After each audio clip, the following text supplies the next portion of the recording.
Welcome back everyone.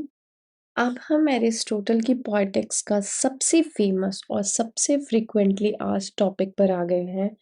That is the six elements of tragedy. Six elements of tragedy में कौन कौन से हैं वो कल हमने थ्योरी ऑफ ट्रेजेडी पढ़ा, उसके अंदर हमने देखा था कि सिक्स एलिमेंट्स ऑफ ट्रेजेडी कौन से थे। प्लॉट हो गया, करेक्टर हो गया, ठीक है, एंड देन थॉट हो गया, डिक्शन हो गया, सॉन्ग हो गया और स्पेक्टल हो गया। तो हम इसको आज अच्छे से डिस्कस करेंगे। ये एरिस्टोटल का मोस्ट इम्पॉर्टेंट कंट्रीब्यूशन है ड्रामेटिक थ्योरी में, ठीक है। तो इससे डायरेक्ट क्वेश्चन बनते हैं कि how many elements of tragedy did Aristotle mention, which is the soul of tragedy, arrange the elements in the order of importance, which element is least important. तो आज हम ये सब कुछ डिस्कस करेंगे। तो एरिस्टोटल के जो सिक्स एलिमेंट्स ऑफ ट्रेजेडी है वो every perfect tragedy consist of six essential elements. तो ये छः के छः इम्पॉर्टेंट है, ठीक है। तो एरिस्टोटल है ना, उन्होंने इसको एक ऑर्डर में रखा था। ये ऑर्डर बहुत इम्पॉर्टेंट है। एरिस्टोटल ने इन्हें रेंडमली लिस्ट नहीं किया है, उन्होंने इम्पोर्टेंस के हिसाब से इसको अरेंज किया है, ठीक है। इसके कुछ ग्रीक वर्ड्स है वो भी हम देख लेते हैं। प्लॉट है जिससे उसको माइथॉस कहा जाता है, करेक्टर को इथॉस, डायोना कहता है थॉट को, डिक्शन को लेक्सिस, सॉन्ग को मेलिपोस और स्पेक्टल को ऑब्सेस, ठीक है। अब ये देखते हैं कि प्लेटो ने सबसे पहले जो प्लॉट है उसी को क्यों रखा। तो ये उसका सबसे रिवोल्यूशनरी आइडिया था। उस समय लोग सोचते थे कि हीरो जो है वो सबसे इम्पोर्टेंट है, बट एरिस्टोटल कहते थे कि नहीं, सबसे इम्पोर्टेंट हीरो नहीं है, सबसे इम्पोर्टेंट क्या है, प्लॉट है। उनका एक फेमस स्टेटमेंट था कि plot is the soul of the tragedy. ये कोटेशन वर्ड टू वर्ड याद रख। तो एरिस्टोटल के अकॉर्डिंग कैरेक्टर जो है वो सिर्फ क्वालिटीज बताता है, लेकिन प्लॉट है वो एक्शन को ऑर्गेनाइज करता है, और ट्रेजेडी एक्शन की इमिटेशन है। इमेजिन करिए जैसे मैकबेथ है, वो काफ़ी स्ट्रॉन्ग था, वो बहादुर था, एम्बिशियस भी था, लेकिन अगर स्टोरी ही ना हो, कोई मर्डर ही ना हो, कोई कॉन्फ्लिक्ट ही ना हो, कोई डाउनफॉल ही ना हो, तो ट्रेजेडी बनेगी? वो बिल्कुल भी नहीं बनेगी। इसलिए प्लॉट कैरेक्टर से ज़्यादा इम्पोर्टेंट है। अब एक-एक करके हम सारे एलिमेंट्स देखते हैं। सबसे पहला जो एलिमेंट है वो है प्लॉट, जिसको ग्रीक में बोला जाता है माइथोस, ठीक है। माइथोस का मतलब क्या है? Arrangement of incidents. तो प्लॉट का मतलब सिर्फ स्टोरी ही नहीं होता है, प्लॉट का मतलब है इवेंट्स को किस सीक्वेंस में अरेंज किया गया है। मान लीजिए जैसे ये इवेंट्स है, किंग का मर्डर हुआ, फिर हीरो है वो किंग बन गया, फिर गिल्ट हुआ, फिर रिवेंज हुआ, फिर डेथ हुआ। इन सबको लॉजिकल ऑर्डर में अरेंज करना ही प्लॉट है। तो जो डेफिनेशन एरिस्टोटल ने दी थी प्लॉट की वो ये थी, द अरेंजमेंट ऑफ इंसिडेंट्स, यानी स्टोरी का structure. Qualities of good plot उन्होंने क्या बताया है कि वो यूनिफाइड होना चाहिए, कंप्लीट होना चाहिए, लॉजिकल होना चाहिए, प्रोबेबल होना चाहिए, नेसेसरी होना चाहिए। ये सब अब हम अगले लेक्चर में डिटेल में पढ़ेंगे, ओके। टाइप्स ऑफ प्लॉट कुछ बताए उन्होंने कि सिंपल प्लॉट होना चाहिए और कॉम्प्लेक्स है, दो टाइप बताए हैं। सिंपल प्लॉट में क्या है कि नो मेजर रिवर्सल होना चाहिए, नो रिकॉग्नाइजेशन। और जो कॉम्प्लेक्स प्लॉट है उसमें एनाग्नोसिस होता है, पेरिपेटा होता है, ठीक है। ये एरिस्टोटल के अकॉर्डिंग सुपीरियर होते हैं। Plot is superior to character.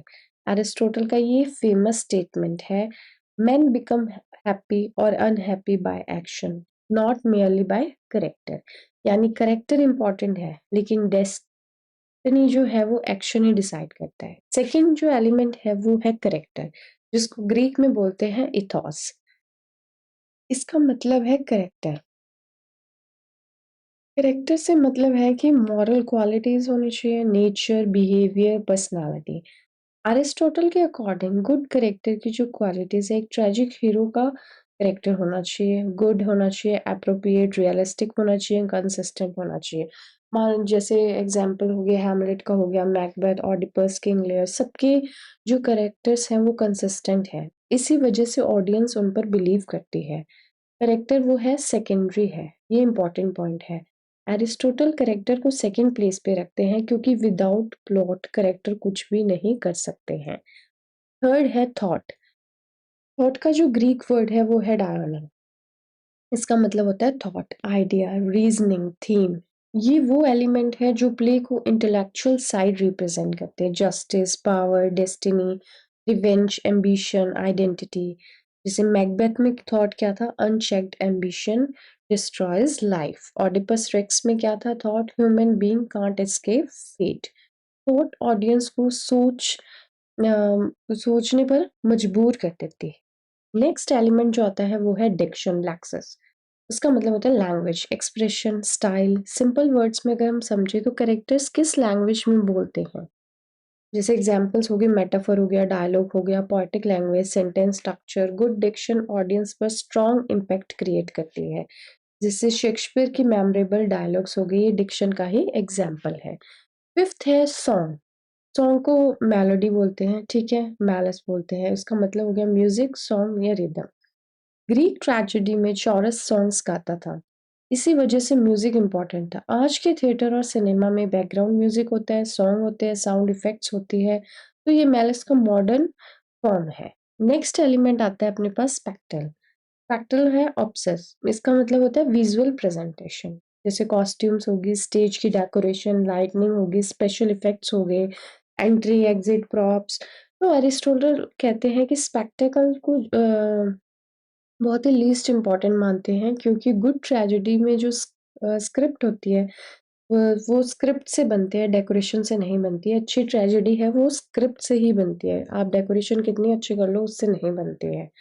जैसे मान लीजिए कि एक एक्सीलेंट ट्रेजेडी बिना एक्सपेंसिव स्टेज के भी सक्सेसफुल हो सकती है, लेकिन अगर आपका प्लॉट ही पुअर है तो कितना भी एक्सपेंसिव विजुअल्स हो तो वो ट्रेजेडी अच्छी लगती ही नहीं है। ये अरिस्टोटल का ड्रामेटिक प्रिंसिपल है। जैसे मॉडर्न एग्जांपल अगर लेते हैं, अगर मूवी में अमेजिंग वीएफएक्स हो लेकिन स्टोरी ही वीक हो तो ऑडियंस डिसअपॉइंटेड होती है। और अगर दूसरी तरफ अगर सिंपल विजुअल हो लेकिन जो स्टोरी हो वो पावरफुल हो तो ऑडियंस इमोशनल हो जाती है, वो कनेक्ट कर पाती है। एरिस्टोटल इसी बात को 2300 साल पहले समझा चुके थे। तो प्लॉट इम्पोर्टेंट क्यों है, प्लॉट सोल क्यों है ट्रेजेडी का? मान लीजिए एक प्ले है, उसमें बहुत ही अच्छे एक्टर्स हैं, ब्यूटीफुल कॉस्ट्यूम्स है, अमेजिंग म्यूजिक है, पावरफुल डायलॉग है, लेकिन स्टोरी ही वीक है तो ऑडियंस क्या कहेगी कि स्टोरी अच्छी नहीं थी। यही एरिस्टोटल का पॉइंट है कि प्लॉट जो है वो ही ट्रेजेडी की बैकबोन है। ठीक है, आज हमने क्या देखे, इनके 6 एलिमेंट्स ऑफ ट्रेजेडी देखे। ठीक है, प्लॉट है जो सोल ऑफ ट्रेजेडी है, करेक्टर है वो सेकंड रैंक पे आता है, थॉट में क्या होता है, आइडियाज और थीम्स होते हैं, डिक्शन में लैंग्वेज और स्टाइल, मेलोडी में म्यूजिक एंड चॉरस, और स्पेक्ट्रल में लीस्ट इम्पॉर्टेंट एलिमेंट है ये। आई होप आपको ये टर्म्स बहुत अच्छे से समझ आई होगी। नेक्स्ट लेक्चर में हम प्लॉट को डिटेल में समझेंगे, उस पर फोकस करेंगे कि प्लॉट है वो सोल क्यों है ट्रेजेडी का, यूनिटी ऑफ एक्शन क्या है, बिगनिंग मिडल एंड, सिंपल और complex plot, probability and necessity, organic, unity. I hope आपको ये 6 की 6 टर्म्स बहुत अच्छे से समझ आई होगी। मिलते हैं हम नेक्स्ट लेक्चर में। Thank you so much.